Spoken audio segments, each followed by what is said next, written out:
नमस्कार, आप देख रहे हैं आज तक और मैं हूं आपके साथ निशांत चतुर्वेदी। इस वक्त की बड़ी खबर, अब से थोड़ी देर पहले विदेश मंत्री सुषमा स्वराज ने एक प्रेस कॉन्फ्रेंस की। आतंकवाद के मुद्दे पर एक बार फिर पाकिस्तान पर निशाना साधा। सुषमा स्वराज ने कहा कि आतंकवाद और बातचीत साथ साथ नहीं चल सकते। मुद्दे पर चर्चा को तैयार है, लेकिन ये बात सिर्फ भारत और पाकिस्तान के बीच ही होगी, कोई तीसरा पक्ष नहीं होगा।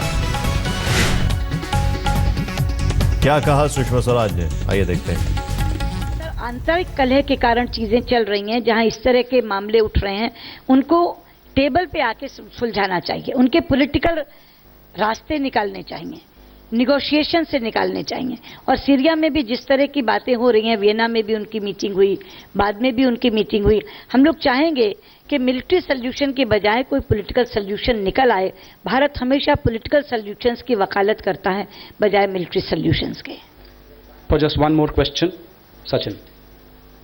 Ma'am, I want to ask you about two major issues which the entire world seems to be grappling with. First is about the possibility of Britain's exit from EU, and also the possibility, if not real probability, of Donald Trump becoming the president of the US. So I just want to ask you, what's your take on both these issues, and what kind of challenges you see these will pose to India's foreign policy? Thanks. देखिए, पहली बात तो आपने And what kind of challenges you see these will pose to India's foreign policy? Thanks. देखिए, पहली बात तो आपने दो स्वायत्त देशों के बारे में सवाल पूछा है।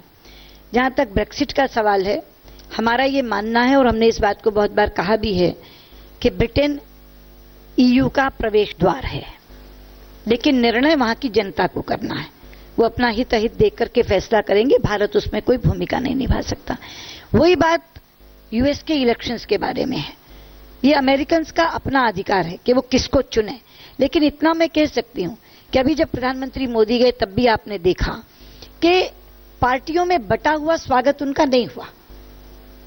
हर पार्टी के लोग उनके स्वागत के लिए आतुर थे। तो इसलिए हमारे लिए ये कहना कि हम किसी का साथ देंगे, किसका साथ नहीं देंगे, चैलेंजेस क्या होंगे, ये अमेरिकन स्वयं तय करें कि वो अपने प्रेसिडेंट को किसको प्रेसिडेंट बनाना चाहते हैं और कैसा इलेक्शन चाहते हैं। योग दिवस पे हाँ। चलिए, अंतिम सवाल फिर ये हो जाएगा। लास्ट ईयर तो योग दिवस बहुत फन फेयर से मनाया गया था, आपने खुद एक अलग से प्रेस कॉन्फ्रेंस की। इस बार कुछ ऐसा दिखाई नहीं दे रहा है, सिर्फ हिंदुस्तान में ही ज्यादा प्रचार हो रहा है या विदेशों में? क्या कोई हमारा मंत्री विदेश में जाकर इस दिवस पे कुछ कार्य करा? जी हाँ, देखिए, जहां तक विदेशों का सवाल है, मैं आपको बता दूं, देश से ज्यादा विदेश में हो रहा है। 193 देश हैं संयुक्त राष्ट्र के, 191 देशों में योग दिवस मनाया जा रहा है, केवल लीबिया और यमन को छोड़कर। और लीबिया और यमन की स्थिति आप जानते हैं कि ग्राउंड सिचुएशन क्या है। 191 देशों में मनाया जा रहा है। जीएसएक्सपी स्वयं उसको मॉनिटर कर रहे हैं, और जो भागीदारी है वो पहले से कहीं ज्यादा, मतलब हर जगह लगभग दुगनी हो रही है। जहां तक जाने का सवाल है, मैं स्वयं पोलैंड जाने वाली थी। पोलैंड हमने तय किया था, लेकिन अस्वस्थता के कारण अभी मैंने पोलैंड जाना स्थगित किया, इसलिए मैं जा नहीं पाऊंगी, वरना मेरा पोलैंड का कार्यक्रम तय था। I would like to thank Honorable External Affairs Minister for taking all those questions. As you have seen from the range of questions, we have indeed covered a lot of ground in the last 2 years, and we have tried to capture these achievements of the ministry in the form of a couple of booklets.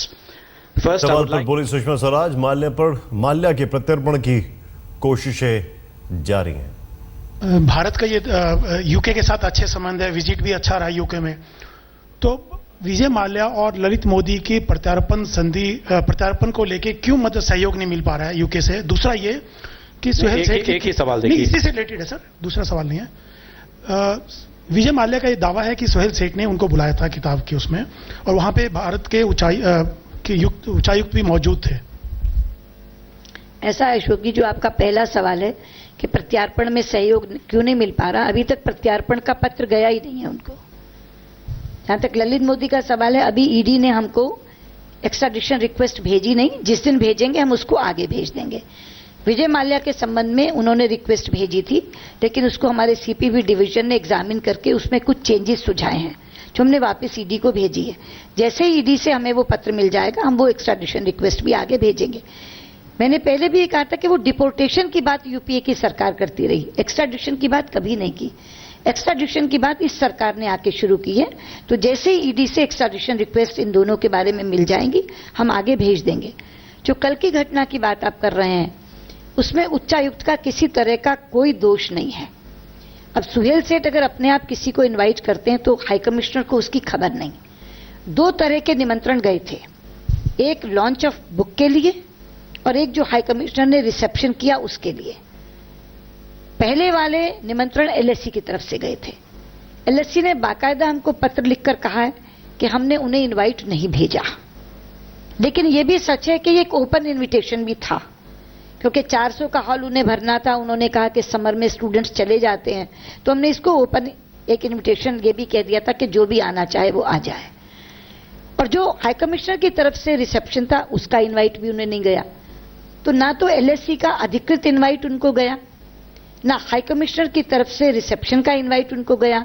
और ये भी आप जानते हैं कि जब भारतीय उच्चायुक्त ने देखा कि विजय माल्या वहां उपस्थित हैं तो 5 मिनट में वहां से उठ के चले गए। मुझे नहीं समझ आता इसके बाद ये किस बात का इश्यू बन रहा है, किस बात का मुद्दा बन रहा है। तो यदि हम इनवाइट की लिस्ट देखें और उच्चायुक्त का आचरण देखें तो दोनों के बाद ये मुद्दा रह ही नहीं जाता। जब विदेश मंत्री से पाकिस्तान के ऊपर सवाल पूछा गया तो उनका क्या जवाब था, आप खुद देखें। जो बात आपने पठानकोट हमले से शुरू की, पठानकोट हमले के बाद आपने कहा कि क्या वैसा ही रहेगा जैसा मुंबई ट्रायल में रहा और कैसे आगे बढ़ा।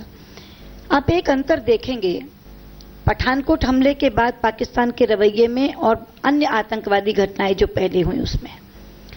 पहले जब भी कोई आतंकवादी घटना होती थी तो पाकिस्तान डिनायल मोड में चला जाता था। वो सीधे इंकार करता था और कहता था कि भारत हम पे बेवजह आरोप लगा रहा है। ये पहली बार है कि जब पठानकोट के हमले के बाद स्वयं प्रधानमंत्री नवाज शरीफ का प्रधानमंत्री मोदी को फोन आया और उन्होंने ये कहा कि आप मुझे सबूत दे दें तो मैं निश्चित तौर पर इस पर ठोस कार्रवाई करूंगा। उन्होंने इंकार भी नहीं किया बल्कि अपनी ओर से ये कहा कि वो इस पर कार्रवाई करेंगे। एक ये बड़ा अंतर पठानकोट में और इससे पूर्व की घटनाओं में है जो अपने को देखना होगा। दूसरी बात जो आपने कई रिश्तों की, ये बात सच है कि पाकिस्तान के साथ जो मुद्दे हैं, जैसे अभी यूएन रेजोल्यूशन और कश्मीर के मुद्दे का जिक्र किया, वो मुद्दे बहुत जटिल हैं और उनका हल तुरंत निकल आएगा या बातचीत के 2-3 दौरों में निकल आएगा, ये अपेक्षा करना भी अव्यावहारिक है।